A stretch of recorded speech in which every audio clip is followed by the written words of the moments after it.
Si vous utilisez le mouvement intentionnel de l'appareil photo dans un lieu public, il est fort probable que vous preniez des remarques du genre mais qu'est-ce que vous êtes en train de faire exactement ?» ou encore vous êtes au courant qu'il faut maintenir l'appareil photo bien stable pour prendre des photos. Et rien que pour ça, ça vaut déjà le coup d'essayer cette technique. Alors qu'est-ce que le mouvement intentionnel de l'appareil photo? Quel mouvement faire? Quel réglage utiliser? Quel sujet prendre en photo?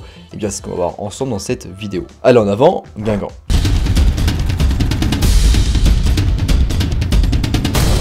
Avant de commencer, je vous rappelle qu'en description, je vous laisse l'article beaucoup plus complet sur le même sujet.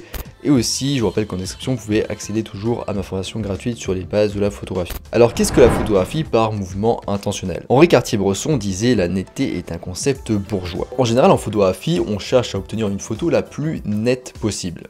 Du moins, au moins le sujet. Ce qui implique un temps de pause suffisamment court pour figer la scène ou le sujet devant nous, et un matériel suffisamment immobile. Avec la technique du mouvement intentionnel de l'appareil photo, on envoie tout ça à la poubelle, on le broie et on le brûle pour être bien sûr.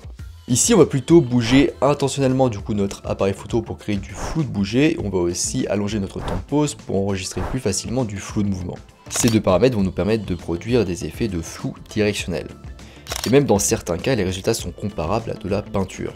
Alors comme pour l'hollandais, il n'y a pas vraiment de règles strictes pour cette technique. Il n'y a pas de bon ou de mauvais réglages ou de bon ou de mauvais mouvements. Vous allez devoir expérimenter, comprendre comment ça fonctionne et ajuster en fonction de vos goûts personnels. Cette technique, elle bouscule un petit peu nos habitudes de composition. En réduisant le nombre de détails nets dans un paysage ou dans une photo, elle nous permet de nous concentrer sur les lignes, les formes, les couleurs, les textures et le contraste. Bref, elle nous fait voir la composition sous un nouvel angle et c'est plutôt sympa. Le résultat dépend de trois facteurs principaux. Le temps de pause, notre vitesse de déplacement avec l'appareil photo, et enfin de la vitesse de déplacement du sujet ou des éléments dans la scène. Globalement, la technique elle consiste à se déplacer en douceur, de manière fluide dans n'importe quelle direction et sans arrêt brusque, afin d'obtenir un motif lisse et homogène sur la photo. Alors quel est le meilleur moment pour utiliser le mouvement intentionnel de l'appareil photo? Donc le meilleur moment pour utiliser cette technique, c'est en général quand la lumière est faible, donc par exemple à l'aube, au crépuscule, la nuit ou par temps nuageux. En effet, on va réaliser une longue pause, donc on va faire entrer beaucoup plus de lumière sur le capteur, et donc la surexposition nous guette. C'est pour ça que c'est mieux d'utiliser cette technique en général quand il y a peu de lumière. Mais si vous disposez des bons outils pour compenser le surplus de lumière comme un filtre à densité neutre ou un filtre polarisant, dans ce cas vous pouvez utiliser cette technique n'importe quand. Alors maintenant le matériel pour le mouvement intentionnel de l'appareil photo. Alors ce qui est bien avec cette technique, c'est que vous pouvez la réaliser avec ce que vous avez sous la main, même un smartphone. Vous aurez besoin d'un boîtier avec un mode manuel ou priorité à la vitesse si vous n'êtes pas à l'aise avec le mode manuel. Au niveau de l'objectif, une distance focale entre 18 et 135 mm fonctionne en général bien. Plus on va sur une grande distance focale, donc sur un téléobjectif, plus le flou sera prononcé et plus le mouvement sera difficilement contrôlable. Ensuite, un trépied ou un monopode. Si vous avez des mains suffisamment stables pour prendre des photos avec des expositions allant jusqu'à 1 à 2 secondes, alors dans ce cas vous pouvez rester à main levée. Et si vos mains sont beaucoup trop instables, dans ce cas utilisez un trépied ou un monopode. Ils vous aideront à réaliser des mouvements fluides, si la rotule l'est aussi, et à éviter les mouvements dans des directions indésirables, qui viendraient du coup parasiter vos mouvements. Ensuite des filtres, donc même s'il y a une faible luminosité dans votre scène, vous serez peut-être contraint de limiter la quantité de lumière qui atteint votre capteur pour exposer correctement votre longue pause. On peut utiliser par exemple un filtre polarisant, qui permet de filtrer un petit peu la lumière, il améliore également les couleurs et les contrastes de la photo. On peut aussi utiliser un filtre à densité neutre ou filtre ND, c'est le meilleur choix lorsque la lumière est trop forte. La plupart du temps, un filtre ND qui filtre entre 3 et 6 stops de lumière sera suffisant. Ensuite, les réglages pour le mouvement intentionnel de l'appareil photo. Les réglages varient selon les scénarios et les résultats que vous voulez obtenir. Considérez du coup les réglages qu'on va voir ensemble comme des repères. Au niveau de la mise au point, donc pour les photos de paysage, vous pouvez utiliser la mise au point automatique, puis la désactiver pour la bloquer éventuellement. Parce qu'en effet, avec les photos de paysage, vous ne cherchez pas forcément une zone de netteté précise, mais juste de quoi faire l'effet. En revanche, pour les sujets spécifiques ou les sujets situés à une distance plus proche, la mise au point manuelle est la meilleure solution. Ensuite, pensez bien à désactiver la stabilisation d'image sur votre objectif ou votre boîtier. Pour le mode de prise de vue, vu que le principal paramètre décisif pour cette photo c'est le temps de pause, vous pouvez vous mettre sur la priorité à la vitesse ou sur le mode manuel si vous êtes à l'aise avec. Pour la balance des blancs, si vous photographiez en RAW, ça n'a pas trop d'importance parce que vous pourrez changer ça ensuite en post-traitement. En revanche, si vous photographiez en JPEG, dans ce cas, sélectionnez un pré-réglage ou faites la balance des blancs manuellement. Ensuite, pour le mode de mesure de l'exposition, le mode de mesure matriciel devrait fonctionner dans la plupart des cas. Si vous craignez qu'une partie de la scène soit plus lumineuse que le reste, dans ce cas, vous pouvez sélectionner la mesure pondérée centrale ou la mesure spot pour vous concentrer sur un sujet bien précis ou une zone bien précise. Au niveau du temps de pause à la main, entre 1/20 de seconde jusqu'à 1 ou 2 secondes en fonction de la stabilité de vos mains. Pour les longues expositions entre 1 seconde et plus, afin d'obtenir un mélange lisse et homogène de la scène, il est conseillé d'utiliser un trépied pour des résultats du coup plus nets. Au niveau d'ISO, on reste au minimum, donc à 100 en général. Ensuite, on ajuste en fonction, mais sur les longues pauses, on n'a pas ajusté en général, on reste toujours au plus bas. Au niveau de l'ouverture, on utilisera de petites ouvertures, donc de grands chiffres F pour compenser le long temps de pause qui laisse entrer beaucoup de lumière jusqu'au capteur, donc on sera entre du F22 ou F32 par exemple. Et enfin au niveau du format de prise de vue, de préférence on prendra en RAW pour nous laisser plus de flexibilité après en post-traitement.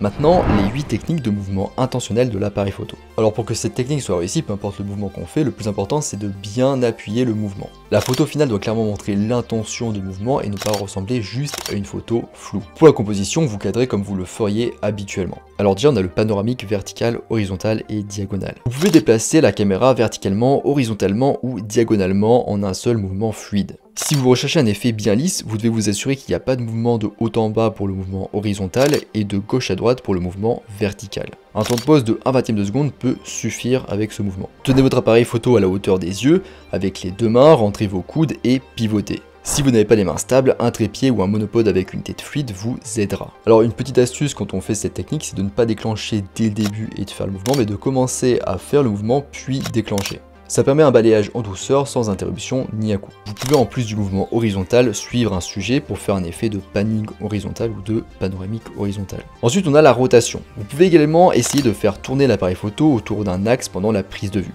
Cette rotation peut être une rotation complète de 360 degrés ou partielle, selon ce que vous cherchez à obtenir. Pour une rotation parfaite autour d'un axe, vous aurez très certainement besoin d'un trépied. Troisième technique, zoomer. Vous pouvez réaliser cette technique en avançant ou reculant un pied, mais une technique encore plus simple pour réaliser cet effet, c'est d'utiliser un téléobjectif qui a du coup une distance focale variable, c'est-à-dire qu'en fait c'est un objectif zoom, et en fait pendant la prise de vue, pendant la longue pause, vous allez zoomer pour obtenir l'effet. Cet effet il fonctionne mieux avec un sujet central fort sur lequel vous allez zoomer. Donc j'ai fait une vidéo spécifique sur ce mouvement particulier qui s'appelle l'effet zoom burst. Je vous mets du coup la notation dans la vidéo et aussi en description. Quatrième mouvement, laisser libre ou aléatoire. Déplacer l'appareil photo dans n'importe quelle direction mais de manière significative.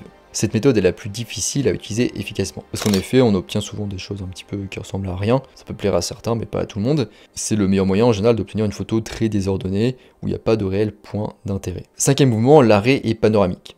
La méthode d'arrêt et de panoramique peut donner des résultats intéressants si vous avez un seul sujet dans la scène. Pour cette méthode, vous allez faire la mise au point sur le sujet principal en manuel, vous allez déclencher et rester dans cette position pendant une fraction de seconde, puis effectuer un panoramique. Cette technique elle permet de faire une sorte de double exposition. Sixième mouvement, photographier depuis un véhicule en mouvement. Tant que la route n'est pas trop chaotique, ça devrait bien fonctionner. Bien sûr, il est très important de ne le faire que depuis le siège du passager, après avoir pris toutes les mesures de sécurité pour vous-même, les autres et l'appareil photo. Septième mouvement, le tremblement. Cette autre approche consiste à faire de petits mouvements de tremblement avec l'appareil photo. Peut-être que ce serait plus facile d'ailleurs de faire ça sur une machine à laver. Huitième et dernier mouvement, une combinaison de 2 ou plusieurs techniques. Une fois que vous êtes sûr de vous avec les mouvements qu'on a vus juste avant, vous pouvez faire passer vos mouvements intentionnels au niveau supérieur en combinant une ou deux méthodes. Il peut s'agir par exemple de zoom et de panoramique, de rotation et de zoom, etc. Alors maintenant quelques remarques générales. Vous pouvez intensifier la force du flou en déplaçant votre appareil photo plus lentement durant le mouvement. C'est un excellent moyen de créer des photos différentes à partir de la même technique. Vous aurez besoin du coup d'un temps de pause plus long pour faire du coup des mouvements plus longs et du coup vous aurez besoin aussi d'un trépied. Maintenant autre remarque, vu que cette technique elle est expérimentale, vous aurez besoin de faire beaucoup d'essais et d'erreurs. Donc si vous n'arrivez pas à obtenir des résultats concluants au début,